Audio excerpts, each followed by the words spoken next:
इस तरह का एक स्टेज आया है कि अल्लाह ताला ने ये मौका दिया कि अपने आप को एक्सप्रेस किया जाए। असमान जी ये बताएं कि जैसे आपकी लाइफ की जर्नी थी वो आपने कैसे स्टार्ट की सीएसएस के लिए। बचपन से मेरे बाबा चाहते थे कि मैं करूँ। फादर है मेरा बच्चा अफसर बनेगा। तो हमने एक सब्जेक्ट होता है जो सबसे ज़्यादा गंदा लगता है, जो डिफिकल्ट लगता है, वो कौन सा था आपका? क्या कहीं बस ये बंद करके रख दो, मैंने इसको पढ़ना ही नहीं। मुझे अपनी से यकीन नहीं आएगा कि पंजाबी सब्जेक्ट उसको जब मैंने तैयारी शुरू की थी तो मैं रो रही। जो हाई स्कोरिंग मार्क्स वो है ना सब्जेक्ट है उसमें पंजाबी टॉप पे है। पंजाबी क्रिमिनोलॉजी टॉप काफी ज्यादा आपको मार्क्स मिल जाते हैं, एज बन जाता है आपका। इवन मैंने यूएस हिस्ट्री के लिए मूवीज देखी थी यूएस हिस्ट्री को जहन में बनाने के लिए कि मुझे समझ आ जाए, लेकिन मजाल है ये सब मूवी सीएसएस ना होता तो क्या टीचर। अगर आपके पास दो ऑप्शन होते हैं, आपने या पाकिस्तान में सर्व करना है या अब्रॉड जाना है, या अब्रॉड जाके फिर कोई अच्छी मजे की जॉब करनी है तो किसको आप चूज करें? पाकिस्तान। ये पैशनेट पाकिस्तानी है।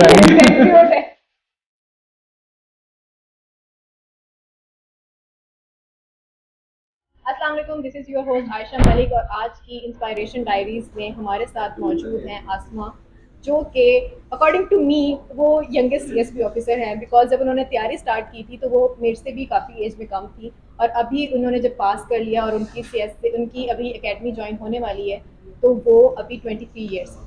तो कैसी हैं आसमा आप? पहले तो thank you so much Ayesha for having me here. It would be an honour for me. हम एक साथ जो पढ़ते रहे थे, तैयारी करते रहे थे और उसके बाद एक बड़ी लंबी जर्नी जो है मुझे मिसाल है। और अब इस तरह का एक स्टेज आया है कि अल्लाह ताला ने ये मौका दिया कि अपने आप को एक्सप्रेस किया जाए। उस जर्नी को जो हम गुजार कर आए हैं, जो मैं गुजार कर आई हूँ, उसको जो है लोगों के सामने दिखाया जाए और लोगों के लिए एक इंस्पायरेशन जो है वो बना जाए और उनके लिए एक मोटिवेशन बना जाए। तो ये एक बड़ा ही मज़े का सफ़र था और इसमें मुझे बहुत कुछ सीखने का मौका मिला, बहुत कुछ सीखा, लोगों से मिली। और आपसे अब हमें सीखने को मिलेगा क्योंकि मैंने दोबारा भी पेपर देनी ज़रूर इंशाल्लाह, मतलब इस चीज़ की तरफ चलते रहना चाहिए। अगर कहीं भी हुआ दोबारा करो, ये तो एक बड़ी अच्छी चीज़ है। हम हमेशा कुछ ना कुछ नया सीखते रहते हैं। इवन कि मैं अगर अपनी बात बताऊँ तो जब पेपर जो है वो क्लियर हो गया, रिटर्न जो है वो मेरा हो गया क्लियर, एंड देन उसके बाद जब इंटरव्यू की तैयारी कर रहे थे तो इंटरव्यू की तैयारी के दौरान कुछ ऐसी चीज़ें पढ़ी कि पता लगा कि तैयारी इतनी अच्छी नहीं, इससे ज़्यादा बेहतर की जा सकती। सही। अब कुछ चीज़ें इतनी डेप्थ में पहले पढ़ी ही नहीं होती, तो ये एक लक फैक्टर भी होता है। बाकी आपकी मेहनत भी होती है, जारी बात है। तो ये तो सीखने की एक जर्नी है, सीखते रहते हैं। असमा मुझे ये बताएं कि जैसे आपकी लाइफ की जर्नी थी वो आपने कैसे स्टार्ट की सीएसएस के लिए। सीएसएस की अच्छा सीएसएस जो है वो एक ना बचपन से मेरे बाबा चाहते थे कि मैं करूँ। तो एक तो ये चीज़ दिमाग में, ये हमारे जो फादर्स होते हैं ना जो ये बोलते हैं उनके अंदर कि फादर से मेरा बच्चा अफसर बनेगा। ऐसा है। तो ये होता है। तो ये चीज़ बचपन से दिमाग में थी, वाज इनग्रेन कि भाई करना। बाकी ये था कि बीच में आपकी एक बड़ी लंबी जर्नी होती है, आप कॉलेज जाते हो, आप उसके बाद यूनिवर्सिटी जाते हो, आप एक, लेकिन ये था कि मेरे माइंड में ये बात थी कि मैंने करनी है। फैमिली की प्रेशर की वजह से थी या वैसे ही ऑलरेडी? नहीं ऐसा नहीं था। एक तो ये था कि खुद का भी मेरा पैशन साथ साथ ये बन गया था। मैंने कहा हाँ, उनकी ख्वाहिश का एहतराम भी मैंने किया था और फिर उनकी जो ख्वाहिश थी वो मेरा पैशन भी बन गई। जब मैंने उसको पढ़ना शुरू किया, उसकी तैयारी शुरू की, तो मुझे ऐसा लगा कि सीएसएस जो है वो शायद बना ही मेरे लिए, मुझे करना चाहिए। आई मे शेयर विद यू, हम लोग पढ़ रहे होते थे, हम सेम बैच में थे, ठीक है। लास्ट बेंचर थे हम लोग, हमेशा लास्ट में बैठते थे और हम लोग, मेरे साथ और 2-3 फ्रेंड्स होती थी और अस्मा होती थी। हम लोग बैठे हैं, हम लोग नोट्स बना रहे हैं, बट हमने जब कभी अस्मा को देखना, अस्मा यूं फोकस्ड होके यूं सर को देख रही है और साथ साथ लिख भी रही है। हम कहते हैं इसका दो साइड पे माइंड जाएगा, ये कभी किस तरह से इस चीज को कैरी करेगी। ऐसा था मेरे एक फ्रेंड जो है वो, उनका वैसे नहीं हो सकता, लेकिन ये था कि वो भी हमारे साथ होते थे। तो वो कहते हैं कि अस्मा मुझे तुमसे ये डर लगता है कि तुम लिखते वो तुम दीवारों तक चली जाओ, तुम ना वो दरवाजे पर भी लिखना शुरू कर दोगे। तो वैसे हम लोगों की सीट्स ऐसी होती थी, ये डोर है और ये साथ में हमारी सीट्स हैं, मतलब क्लास खत्म हुई यहाँ से हम भाग गए, मतलब हमारी इस तरह की सीट्स और बिल्कुल डोर के पास अस्मा की चेयर होती, बिल्कुल डोर के पास इस तरह से। और इसके बाद इसने ना होता था और जाते ही कोई क्वेश्चन इसको आ गया, सर के पास पहुंच गई है, सर मुझे इसकी समझ नहीं, मुझे ये क्लियर करने पहले। इवन कि एक दफा तो ऐसी बात है कि I was reading an opinion, वो बड़ा इकोनॉमी रिलेटेड था, उसमें कोई ट्रेड अकाउंट डेफिसिट और करंट अकाउंट डेफिसिट की बात हो रही थी। तो अब वो एक बड़े की एनालिस्ट ने लिखा हुआ है और कुछ चीजें होती है मैं नहीं समझ बिल्कुल। तो वो लेके मैं सर के पास चली गई। मैंने कहा सर आप मुझे बताएंगे क्या है, ये क्या क्या रहा है तो कहते हैं आप तो ऐसे तो मैंने लिखा हुआ है, लेकिन ये उनका चलिए मैं इसको रीड करूंगा फिर पढ़ के मैं आपको बताऊंगा। बट इकोनॉमी जो है ना, इकोनॉमी उसको मैंने बहुत डेप्थ में जाके पढ़ने की कोशिश पढ़ना पड़ता है इकोनॉमी, क्योंकि एक पहली बात है काफी लोगों का बैकग्राउंड नहीं होता है इकोनॉमी का, और सीएस में इकोनॉमी को समझना बहुत जरूरी है। अच्छा, अभी हम लोग अस्मा से क्वेश्चन करेंगे। इनकी जो है क्वालिफिकेशन, वो तब भी ये इन्होंने अपना मास्टर्स का एडमिशन भेजा था। हाँ। और तब इनकी जस्ट ग्रेजुएशन थी। अगर हम लोग ये चीज़ को देखें तो लोग कहते हैं कि आपकी सीएसएस के लिए बहुत ज़्यादा डिग्रीज होनी चाहिए, आप हार्वर्ड से पढ़े हुए होने चाहिए, ये किया हुआ होना चाहिए। ऐसा कुछ आई गेस मैटर नहीं करता है। हमारे पास एग्जाम्पल सामने बैठी हैं, इनकी ग्रेजुएशन हुई थी, शी वॉज लाइक 21 और उसने प्रिपरेशन स्टार्ट की हुई थी, और इसने इतनी अच्छी प्रिपरेशन की कि इसका फर्स्ट अटेम्प्ट में अस्मा ने वो किया है। तो अस्मा अपनी क्वालिफिकेशन के बारे में अच्छा, ये क्वालिफिकेशन तो मेरी सिंपल बीए थी। हाँ। अब यहाँ पर ये आता है कि देखिए अगर आप सिंपल बीए करके आ रहे हैं तो अगर आप ये कह रहे हैं कि बीए के बाद हो जाता है, हाँ आप तैयारी करो हो जाएगा, मुश्किल कुछ भी नहीं होता। लेकिन जैसे मैंने पहले बताया कि इट वाज इनग्रेन्ड इन माई, तो मुझे पता था कि मैंने जो है ये करना है। When I was in college तो तब भी एक पॉलिटिकल साइंस जो है एज अ सब्जेक्ट मैंने रखा हुआ था। तो हमारे टीचर थे वो कहते थे कि आपको साथ में न्यूज़पेपर जरूर पढ़ना चाहिए, ठीक है, और रेफरेंसेस जो है वो ऐड करना सीखो। और मुझे याद है अभी भी हम कॉलेज की लाइब्रेरी में जाते थे हम दोस्त, और वहाँ जाके न्यूज़पेपर जो है वो पढ़ना शुरू किया था उस टाइम पे, 2018 और 2019 की बात है। तो ये तब से भी एक चीज़ जो है वो चलती आ रही है, आपके दिमाग में होता है आपने करना है आपने। तो न्यूज़पेपर रीडिंग मैंने तब से शुरू की। तो ऐसा नहीं था कि जस्ट बीए की आप सिंपल डिग्री लेके मैं आ गई और मैंने तैयारी शुरू की। एक तो ये था कि जज्बा शुरू से था, और हल्की हल्की तैयारी जो थी वो मैंने शुरू करके रखी हुई थी। और ये था कि बीच में कोविड आ गया था तो चीज़ें डिले हो गई थी, और बहुत ज़्यादा टाइम लगा था मुझे, एक एक्स्ट्रा टाइम जिसे कहते हैं ना। तो मैंने 2-3 किताबें पकड़ी, मैं अपने एक रिलेटिव के घर गई और वहाँ पे बहुत किताबें पढ़ी। मैंने कहा अच्छा मैंने भी किया था बट मेरा नहीं हो सका, तो अपना देखने आपको जौन सी भी किताबें चाहिए आप उठा लो। मैंने वहाँ से 2 किताबें उठाई, एक थी शमशाद अहमद की, वो पाकिस्तान एंड वर्ल्ड अफेयर्स, और दूसरी थी पाकिस्तान का कॉन्स्टिट्यूशन। तो ये 1973 का जो कॉन्स्टिट्यूशन है रिटर्न, वो उठा ली और वो ले आई घर, और वो मैंने सारी उसको इतना अच्छी तरह से पढ़ा, उसको सारा गो थ्रू किया, और वो बुक फट गई। फिर मैंने उसको दोबारा बाइंड करवाया। कहने का मतलब ये है कि देखिए जब आपकी जर्नी शुरू होती है ना, तो आपको डिटरमिनेट होना चाहिए, बिल्कुल अपनी एक पैशन से कहते हैं ना कि देखिए आप चलना शुरू करो अपने रास्ते पर, आपका रास्ता फिर खुद ब खुद साफ होना शुरू हो जाता है। आपको चीजें लोग मिलते हैं, आपको ऐसे टीचर्स मिलते हैं जो आपको हेल्प करते हैं, और फिर इस तरह आप आप करते जाओ। अच्छा, कुछ लोग ये भी सोचते हैं कि हम सही जा रहे हैं, हम गलत जा रहे हैं, हम क्या कर रहे हैं, हमको खुद पता नहीं ऐसा होता नहीं, डायरेक्शन हाँ ऐसा होता है। लेकिन ये एक जिसे कहते हैं ना, इसे कहते हैं कि आपके अंदर ना एक तो बिलीफ नहीं होता कि आप जो कर रहे हो आप ठीक कर रहे हो। तो अब चलना शुरू करो, आपको जो लोग मिल रहे हैं आप उनसे कुछ ना कुछ सीखो। ये नहीं कि हाँ मुझे इससे कुछ अच्छा सीखने को नहीं मिला, या फिर इससे बेहतर कोई और होता तो वो मुझे बेहतर सिखा देता। अक्सर लोगों में ऐसे बात होती है, कोई सिखाता भी है ना, हम लोग कहते हैं कि भाई क्यों समझा रहा है, हम हमें क्यों समझा रहे हैं, काफी लोग कहते हैं अनाप पे आ जाती है। लेकिन कुछ ऐसी चीजें होती है जिस तरह से वो बात कर रही है कि अपना पैशन होना तो इंसान कहीं ना कहीं से कुछ ना कुछ सीखता रहता है। एग्जैक्टली। तो ये इस तरह की जर्नी होती है, आपने सबके साथ मिलना होता है, सबके साथ आपको एक पॉजिटिव वे में चलो, उनसे कुछ सीखो, जैसा भी हो जो। ओके, अच्छा अस्मा मुझे बताएं कि हम जब भी यानी कि कुछ यानी कि सब्जेक्ट वगैरह करते हैं, या बीए वगैरह करते हैं, या सीएसएस वगैरह करते हैं, तो हमें ना एक सब्जेक्ट होता है जो सबसे ज़्यादा गंदा लगता है, जो डिफिकल्ट लगता है, वो कौन सा था आपका? क्या आप कहीं बस ये बंद करके रख दो, मैंने इसको पढ़ना ही नहीं है, पढ़ने का दिल नहीं कर रहा। जैसे मेरे केस में तो मुझे यूएस हिस्ट्री ने बहुत खपाया था, मुझे वही बंद करके दिल रखता था, साइड पे रखता था। अच्छा मैं आपको बताती हूँ, मुझे आपको शायद यकीन नहीं आएगा कि पंजाबी जो सब्जेक्ट था उसको जब मैंने तैयारी शुरू की थी तो मैं रो रही थी, मुझे लग रहा था कि मैं इसको नहीं कर पाऊँ। पहली बात तो ये मुझे मतलब पहला एक आपका मजमून है पंजाबी का, पंजाबी जुबान का पिछोकड़, मुझे उसको समझने में इतना वक्त लग गया था। फिर एक था चन्ने दे ओले। अब चन्ने दे ओले, मेरी फ्रेंड ने मुझे कहा आसमान का मतलब पता क्या है, मैंने कहा शायद आसमान से वो ओले गिर रहे चनों के। उसने कहा ऐसा नहीं है, चन्ने जो है एक छोटी दीवार को कहते हैं, ओले कहते हैं उसके परे। तो मैंने कहा कि आसमान तुमने पंजाबी क्यों रखी? अब एडमिशन भेज दिया हुआ था, उसको चेंज भी नहीं कर सकते थे, चेंज नहीं हो सकते। लेकिन ये था कि फिर मैंने I just gived up my loins. तो फिर मैंने क्या किया कि उसको पढ़ना शुरू किया, वीडियोस देखी, उसको लिखा, शेर और शायरी जो थी उसको याद करना शुरू किया, उसको बहुत वक्त। पंजाबी के शेर होते भी बड़े मुश्किल है। हाँ ऐसा है, लेकिन ये कि अगर आपको थोड़ा सा सूफीज्म पर यहाँ तक सबूत में थोड़ी सी भी अगर आपको दिलचस्पी है ना, तो आपको बड़े मजे के लगेंगे। तो बाकी ये था कि पंजाबी असल मुझे जुबान को लिखने से डर लग रहा था, तो जब आप लिखना शुरू कर देते हो ना तो आपकी सारा जो खौफ होता है वो खत्म हो जाता है। स्पेसिफिक जो हाई स्कोरिंग मार्क्स वो है ना सब्जेक्ट्स हैं उसमें पंजाबी टॉप पे है, पंजाबी क्रिमिनोलॉजी ये टॉप करते हैं क्योंकि इनमें काफी ज्यादा आपको मार्क्स मिल जाते हैं, एज बन जाता है आपका। अच्छा, और जो यूएसए हिस्ट्री है, जैसे आयशा ने कहा कि उसको बड़ा खौफ आता था यूएसए हिस्ट्री से, मुझे खौफ नहीं आया था वैसे, लेकिन मुझे बड़ा ही ये ना इंटरेस्टिंग सा सब्जेक्ट लगा था। इंटरेस्टिंग था, बट उसका ये था उसके इतनी ज्यादा वॉर्स हैं, उनके इतने ज्यादा प्रेसिडेंट्स हैं, वो मुझे हमेशा मिक्स हो जाते थे। हाँ ऐसा होता था, उसको इन डेप्थ पढ़ना मतलब जरूरी था और उसको बहुत ज्यादा वक्त देना जरूरी था। जो लोग ये कहते थे ना कि ये बड़ी छोटी सी हिस्ट्री है, इसको कर लो, ये अगर आपने हिस्ट्री के पोर्शन में से कुछ करना है तो आप ये अगर किसी पर्सन की हिस्ट्री पकड़े तो उसकी भी अच्छी खासी चली जाती है, तो फिर यूएसए हिस्ट्री है। अच्छा, मैंने क्या किया था, हर एक प्रेसिडेंट का थोड़ा सा इंडिविजुअल लाइफ भी जो थी वो ना अंदर देखी थी, एफडीआर के हवाले से, वुडरो विल्सन के हवाले से। एक प्रेसिडेंट थे हमारे एंड्रयू जैक्सन, वो कॉमन मैन वाले, तो उनकी जो लाइफ थी वो बड़ी मजे की थी, उनको मैं थोड़ा सा स्टडी भी इस तरह से करती थी। अब्राहम लिंकन वाले, तो उनको प्रेसिडेंट की लाइफ को मैं थोड़ा बहुत ना टच किया था कि भाई चलो एक आपका। इवन मैंने यूएस हिस्ट्री के लिए मूवीज देख ली थी, यूएस हिस्ट्री को जहन में बनाने के लिए, तो मुझे समझ आ जाए, लेकिन बजा ला यूसुफ नूर से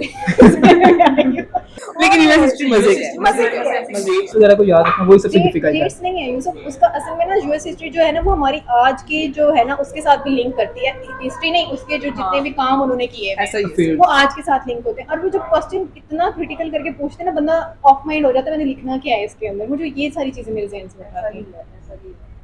जैसे कि हमारे पेपर में आया था कि आप कंपैरिजन करें, दो प्रेसिडेंट थे, उनकी आप कंपैरिजन करें, तो वो मैंने इसको उससे किया था, लास्ट में किया था, लेकिन एक बड़ा ट्रिकी सा क्वेश्चन था और इस तरह से मैं नहीं करना सिखाया, नहीं करना सिखाया जाता बिल्कुल भी। अच्छा, अभी तो आपकी मतलब माशाल्लाह से रिजल्ट आ गया, इंटरव्यू भी क्लियर हो गया, आप माशाल्लाह से आईआरएस डिपार्टमेंट में जा रही हैं।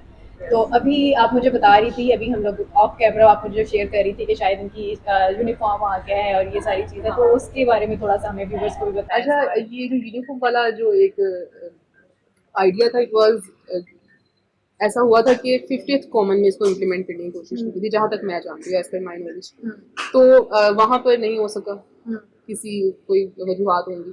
अब 51st कॉमन में कहा जा रहा है कि इसको इम्प्लीमेंट कर सकते हैं। वैसे ये असली हैरत वाली बात है, हमारे सीटीपी में नहीं, एसटीपी में जो है उसको इम्प्लीमेंट किया जाए। सही, हमारे ये वाली बड़ी अजीब बात नहीं है, हमारे ही टाइम पे इन लोगों ने एमपीटी इंट्रोड्यूस करवाया है, अब तुम्हारे वाले टाइम पे आके न्यू ये यूनिफॉर्म अगर हो जाएगा तो इट वुड बी एक एस्टोनिशमेंट होगी मेरे लिए, भाई हर चीज नहीं आ रही, नई चीजें आ रही। लेकिन यूनिफॉर्म बड़ा ऑकवर्ड नहीं लगता कि हम यूनिफॉर्म पहन के वही दोबारा स्कूल लाए? अच्छा, ये डिपेंड करता है आपकी, मतलब आप किस तरह से चाहते हो अपने आप को पेश करना लोगों के सामने, खुद किस तरह से कंफर्टेबल रहते हो। तो अगर हो गया यूनिफॉर्म तो मुझे तो खुशी होगी यूनिफॉर्म। असल में यूनिफॉर्म का यूसुफ ये सीन है, देखो अब पुलिस वाले हैं उनका भी यूनिफॉर्म है, तो वो यूनिफॉर्म का ना एक ग्रेस आ जाती है, बंदे को पता चल जाता है दूर से आते कि यूनिफॉर्म में आ रहा है, ये बंदा इस डिपार्टमेंट का बंदा है, तो एक बड़ा ना रोब वाली चीज बन जाती है उसके ऊपर। एसटीपी में शायद इम्प्लीमेंट हो जाए तो अच्छी बात है, अगर हो जाएगा तो एक अच्छा। और आईआरएस का बैच जो है वो भी काफी बड़ा है, 41 जो लोग हैं इसमें मौजूद हैं। थोड़ी सी अट्रैक्शन डेवलप हो रही है मेरे अंदर इस डिपार्टमेंट को लेकर ना, आईआरएस को लेकर, टैक्सेशन है, फाइनेंसिंग। हाँ, अच्छा, हमारे व्यूअर्स को ये तो बताएं कि आपकी प्रेफरेंस क्या थी, क्या जब इंटरव्यू में पूछा गया तो आपकी अच्छा, मेरी जो प्रेफरेंस थी वो ट्रेडिशनल जैसे होती है सबकी, पैस होता है, फिर पीएसपी होती है, उसके बाद मैंने कस्टम रखी हुई थी, फॉरेन सर्विस मेरी 4th थी, देन एमएलसीजी थी। आईआरएस तो मुझे याद भी नहीं मेरी प्रेफरेंस में कहाँ पर थी, लेकिन मुझे नहीं याद, I think it was in 6th और 7th होगी। तो पहली प्रेफरेंस जो ट्रेडिशनली सबकी होती है वैसे ही, बट अल्हम्दुलिल्लाह I am very happy. IRS में जब मेरा नाम आया तो it was a very wonderful experience. एक था कि आप ऐसे डिपार्टमेंट में गए हो, आईआरएस एक नई चीज़ थी, इस पर मैंने ज़्यादा रिसर्च नहीं की हुई थी, ज़्यादातर हम पैस और पीएसपी के पीछे लगे। मेरे बाबा इसमें थे तो मुझे इस बारे में थोड़ा बहुत पता था, मैंने कहा इनलैंड रेवेन्यू अच्छा डिपार्टमेंट, काफ़ी अच्छा डिपार्टमेंट है। फिर जिन लोगों से मैं मिलती थी आगे वो बताते रहे कि स्पेशली वुमेन के लिए तो बहुत बेहतर है और इसकी जो सर्विसेज हैं वो आगे जाके बहुत एक्सपैंड होने वाली है, it would be a huge responsible एक सेक्शन होगा गवर्नमेंट का हमारा। तो आईआरएस जो है मज़ा आएगा काम करने का आईआरएस में इंशाल्लाह। अच्छा, ये तो आपकी स्टार्टिंग अभी जर्नी होगी ना सीएसएस में करें, अब मुझे बताएं कि अगर आप फ्यूचर में आप क्या अपने बारे में सोचती हैं कि आप क्या किस लेवल तक जाना चाहती हैं? कोई होता है ना एक बंदे का आइडिया होता है कहाँ तक जाना है बंदे ने, 22nd ग्रेड तक जाना है।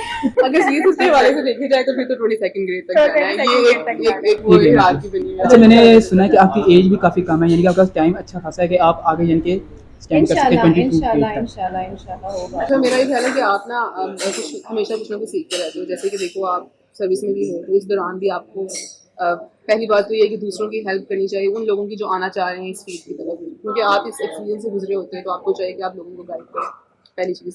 दूसरी चीज़ ये है कि आपको जो है ना, नॉलेज से जो आपका प्यार है वो कभी खत्म नहीं होना चाहिए। आपको पढ़ते रहना चाहिए, सीखते रहना चाहिए, लोगों से मिलते रहना चाहिए, अपनी जो अपब्रिंगिंग है वो करते रहना चाहिए।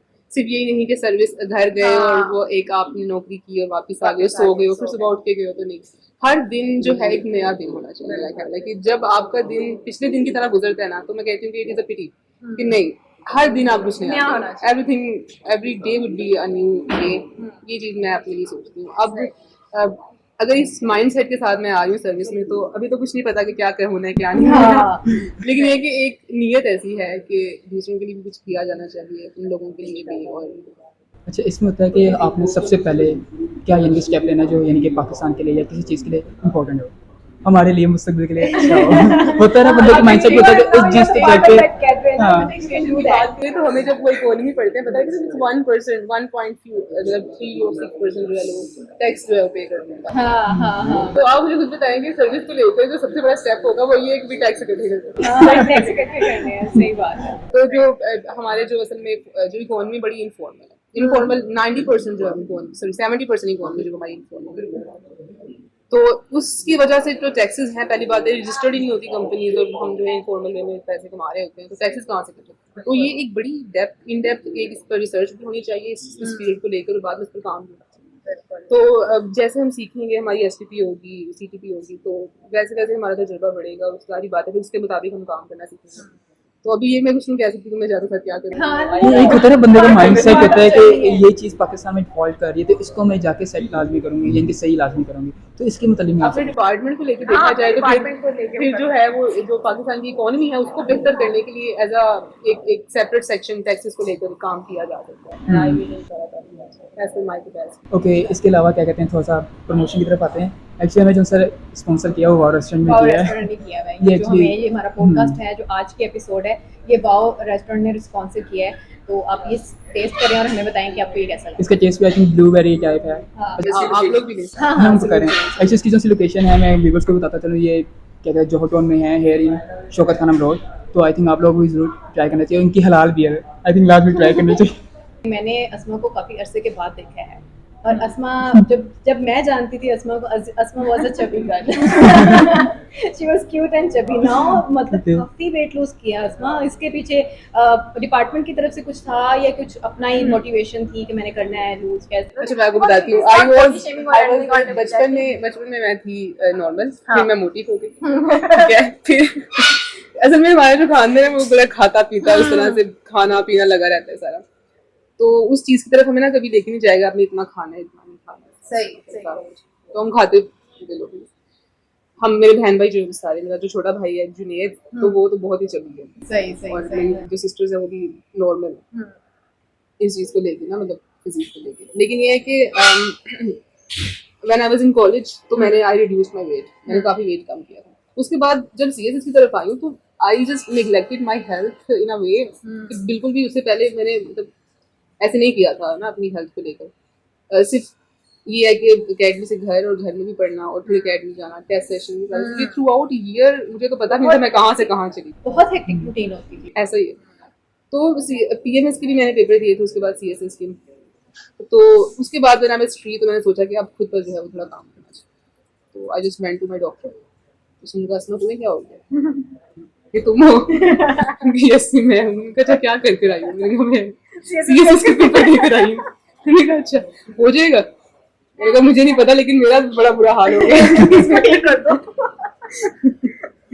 फिर वो ये है कि डॉक्टर ने भी एक डाइटिशियन भी थी वहाँ, तो अब उनको नहीं पता कि मैं इतना वजन कम करके आई हूँ। अब वो कहते हैं वजन कम करो, मैं वजन कम करूँ, आप बहुत मोटी हो। मैंने कहा किसी भी हालत में मुझे ना एक पुरसकून में रहने दीजिए।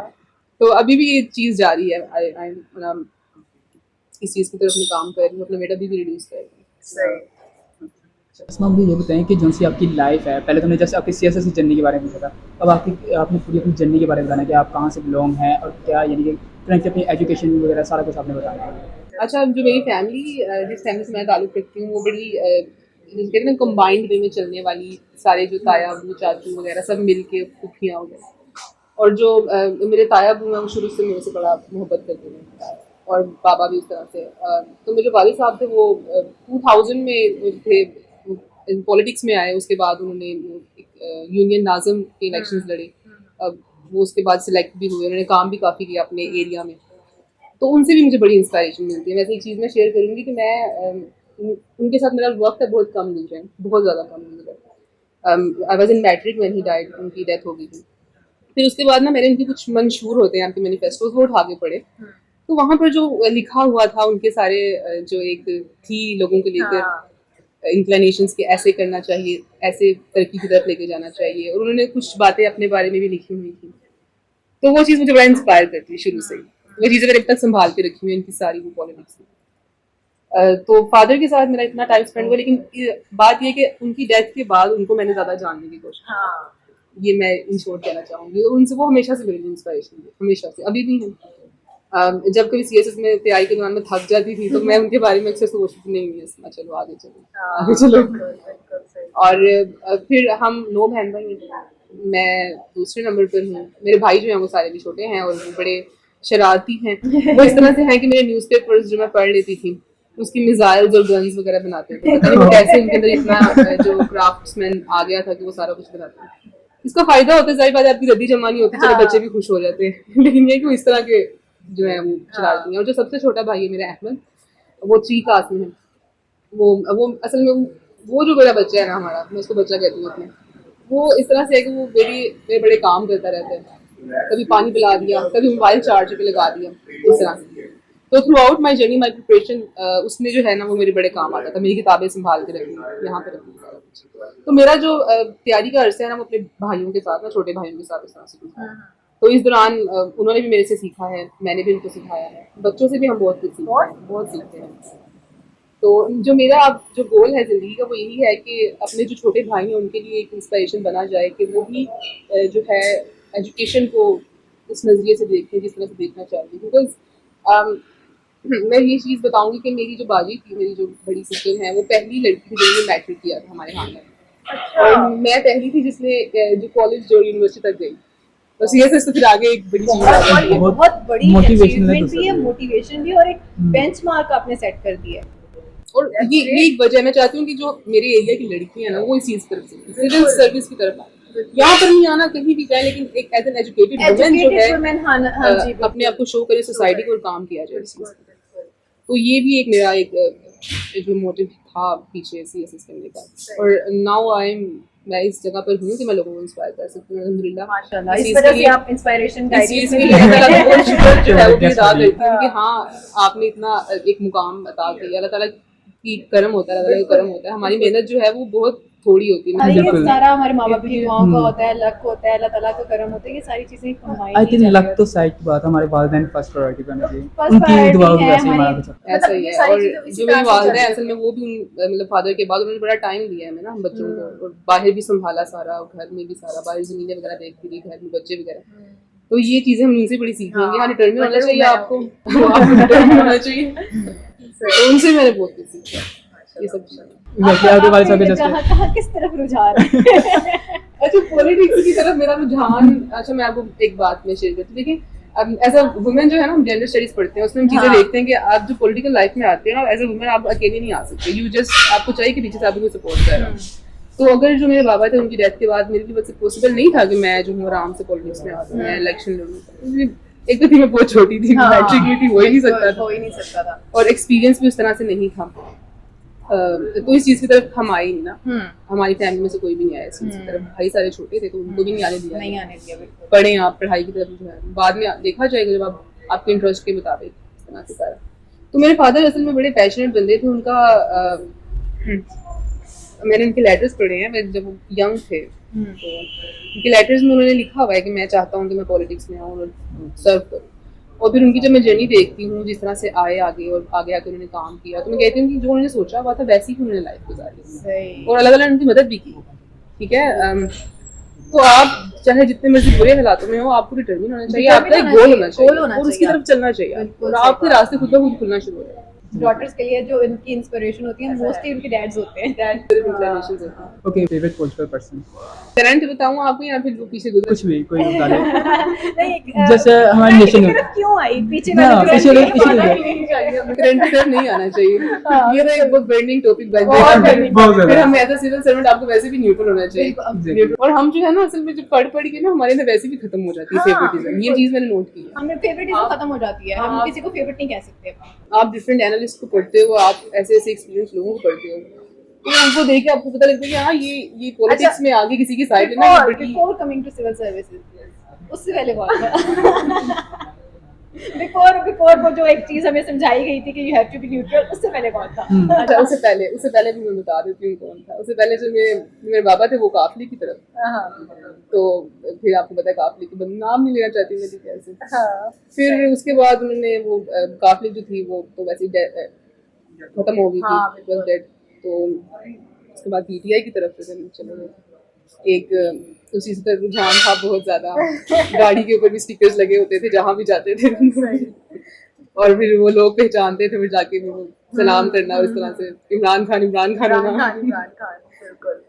तो लेकिन ये कि नहीं, ऐसा मेरा इस तरफ रुझान नहीं है। हाँ, मतलब ये काफी ज्यादा जो चीजें है ना ये पीछे रह जाती हैं जब इंसान उन चीजों में खुद आ जाता है ना, वो देखते हैं कि मैंने किस तरीके से आपका मकसद होता है सर्व करना, आप चाहे पॉलिटिक्स में आके करो, या आप चाहे ब्यूरोक्रेसी में इवन आप ब्यूरोक्रेसी में आके कर, ब्यूरोक्रेसी के अलावा भी बहुत सी चीजें होती हैं, आप जिस मर्जी लेवल पे जाके सर्व। आप बस सर्व कर, अगर अपनी नेशन को सर्व करना है आप जस्ट एक मीडियम बनाओ, आपका मीडियम कौन सा, आप उस मीडियम को फॉलो करो। और इवन कि मैं कहूँगी सिविल सर्विस में आके सर्व करना ज़्यादा मुश्किल हो जाता है, क्योंकि देखें अगर आप एक ऐसे एरिया से हैं, बहुत दूर का कोई एरिया है, नॉर्थन एरिया है, वहाँ से आप आए हैं, आपने पढ़ा है आके, फिर आप की जो आपने लाहौर में आके पढ़ा है, क्योंकि लाहौर सारी बात है सेंटर है सारे एजुकेशन इंस्टीट्यूशन यहाँ पर, फिर आपकी पोस्टिंग कहीं दूर हो जाती है। एक तो आप घर से भी इतना दूर होते हो, आप उस चीज़ को भी सफ़र कर रहे होते हो और आप कंट्री को भी सर्व कर रहे होते हैं।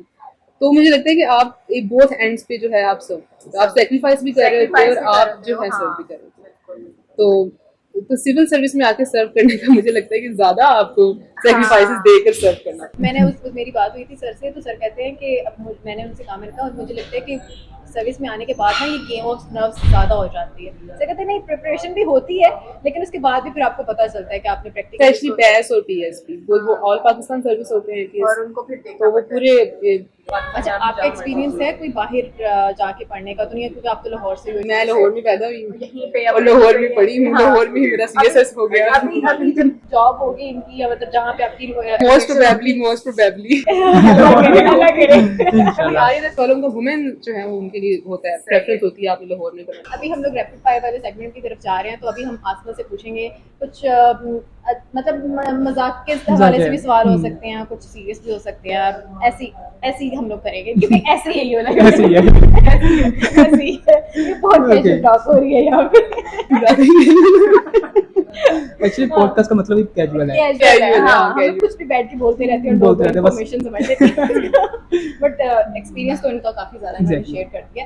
जो न्यू आएंगे ना एस्पायरेंट्स वाला वर्ड जो है ना, ये मेरे जहन से अभी तक नहीं जाता। सीएसएस एस्पायरेंट्स, इवन के हम भी तो एस्पायरेंट्स हैं ना, हम भी एस्पायर कर रहे हैं कि मैं आईरस में जाने, मैं ट्रेनिंग मिली नहीं हुई अभी, हम तो एज एन ऑफिसर प्रोबेशन पे भी नहीं गए, प्रोबेशन पे भी नहीं गए अभी, तो अभी हम तो अभी भी एस्पायर, मैं कहती हूँ कि मैं अभी भी Aspire, I am Aspire. CSS ना होता तो क्या करना? कौन सी फील्ड चूज करनी थी? अगर सीएसएस ना होता, मींस एग्जिस्ट ही ना करता होता, तो टीचर किस सब्जेक्ट किस सब्जेक्ट की टीचर?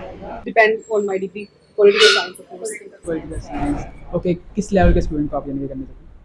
ऑलमोस्ट हर लेवल के। ओके, कौन सी फेवरेट बुक आपकी? I mostly read fiction.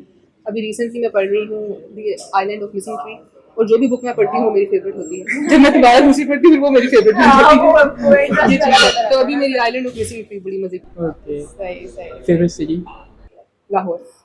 Lahore से बिलोंग करते हैं? मैं लाहौर से बिलोंग नहीं भी करती, लेकिन लाहौर है। लाहौर है। लाहौर से सारे प्यार करते हैं। ये लाहौर वाला, ये एक लाहौर का है। और हिल स्टेशन में Um, कि होना कि भाई यहाँ पे जाके हमने लाजमी विजिट करना है, यहीं पे रहने को दिल करता है बंदे का। हिल स्टेशन का होता है कुछ? अच्छा, ये नॉर्थन एरियाज जो साइड पे मुझे बड़ा वैसे है शौक है जाने का, लेकिन हम मुकम्मल जो रिजाइड करने का मेरा कोई ऐसा वो तो किसी को नहीं होता, जस्ट आप क्योंकि सारे एरियाज देते हैं, हर जगह जाना चाहिए मुझे, स्पेशल अच्छा, पाकिस्तान या अब्रॉड में कौन से में मतलब अगर CSS ऑफिसर ना होती, अगर आपके पास 2 ऑप्शन होते, आपने या पाकिस्तान में सर्व करना है या अब्रॉड जाना है, या अब्रॉड जाके भी अपनी कोई अच्छी मजे की जॉब करनी है, तो किसको आप चूज करते हैं?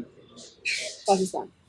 दिस इज ये पैशनेट ये पाकिस्तानी है, पाकिस्तानी। पेट्रियोट है। अब्रॉड जाना चाहिए, आपको हर जगह ट्रैवलिंग करनी चाहिए, लेकिन परमानेंट परमानेंट ये मैं भी इन लोगों को Okay. ये कहती हूँ, मैं कहती ट्रैवल करना चाहिए, परमानेंट नहीं पाकिस्तान। अच्छा, फेवरेट कार? फेवरेट कार मेरे पापा के पास रिवो डाला था, मुझे वो पसंद है। अभी जो है वो रिबोन है, वो होंडा, तो मुझे वो पसंद है। मैं अभी तो जो मेरे पास है मुझे बड़ी अच्छी लगती है। देखो ये जो है उसको ये और वो जो बाबा का डाला है मुझे हमेशा से पसंद है, तो वो मैं जरूर इंशाल्लाह अगर मेरे लिए कैपेसिटी हो तो मैं उसको वापस ले लूंगी। इंशाल्लाह। अच्छा, आपके लाइफ में है कि मैंने कोई ऐसी चीज़ जो आपने करनी हो कि मैं लाजमी करूँगी? हिल स्टेशन में जाके लोग करते हैं, स्काई ड्राइविंग करते हैं और हाँ, कुछ जैसे करते हैं, कोई इस तरह का है? मैं आपको एडवेंचर्स की बात बताऊं तो अभी रिसेंटली एक शौक जो है वो डेवलप हुआ मेरे अंदर कि मेरा दिल करता है कि मैं ट्रैवलिंग करूं, मतलब एक्सप्लोर करूं चीजें। पहले तो नेबरिंग कंट्रीज जो है वहां जाया जाए, सबसे पहले तो लाहौर जो है उसको फिरा जाए। पूरा लाहौर हम लाहौर में रह के मैं लाहौर नहीं लाहौर फिरा में पूरा। रही हूँ पैदल में, लेकिन मैं लाहौर जो पूरा नहीं देखा हुआ। बहुत चीजें नहीं देखी हुई, इवन बाहर से लोग आते हैं वो देख लेते हैं, मैंने नहीं देखी। ऐसे तो आप- लाहौर को एक्सप्लोर किया जाए, फिर नेबरिंग कंट्रीज में जाया जाए, फिर बहुत चीजें देखने के लिए, ये एक नई चीज। Very very first country you want to visit? अगर नेबरिंग में देखा जाए तो ईरान। ईरान किस लिहाज से? मैं भी होता है ना, एक बंदे का माइंडसेट होता है कि भाई वहाँ पे पहली बात है आपके मतलब सेक्रेट टॉम्स हैं, ठीक है। फिर ईरान की एक बड़ी हिस्ट्री है। अभी कल परसों मैं एक वो उनका नाम मुझे अभी याद नहीं, पोइट है हमारे इरानियन पर्शियन पोइट है, मौलाना, sorry I just forget his name, उनका नाम नहीं याद आ रहा, फरीदुद्दीन अता। उनकी उनकी पॉइंट है कन्वर्सेशन ऑफ बर्ड्स, ठीक है। और जिसके भी स्टेटस भी लगाया हुआ है। तो वो मुझे पढ़ी है, तो पर्शियन लैंग्वेज और पर्शियन कल्चर को लेके एक बड़ी मेरे अंदर ना कहते हैं कि इंक्विजिटिवनेस जो है वो डेवलप हुई है। तो ये भी एक वजह है कि ईरान ही को जो है। अपना एक्सपीरियंस हमारे साथ शेयर करें इंस्पायरेशन डायरीज में आकर आपको कैसा कैसा लगा है, experience? और विद आफ्टर मीटिंग में आफ्टर सो लॉन्ग मेरे से मिलके कैसा लगा? आयशा जो है, आयशा बिल्कुल वैसी की वैसी है, पहले जो मैं बताऊं बिल्कुल चेंज नहीं हुई। तो वो फिजिकली भी, और जाहिर बात है जिस तरह से हमारा फ्रेंडली रिलेशन था, बड़ी कॉर्डियल था, वो भी वैसे का वैसे है।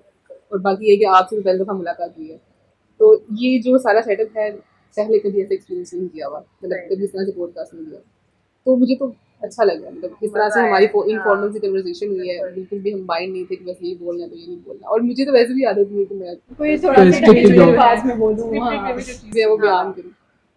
तो it was a very wonderful experience for me. एक नई चीज़ है, हम मिलते हैं, आगे भी हम मिलेंगे लोगों से, सारी बात है, तो हर चीज़ एक्सपीरियंस की है, तो ये भी एक जिंदगी का एक्सपीरियंस।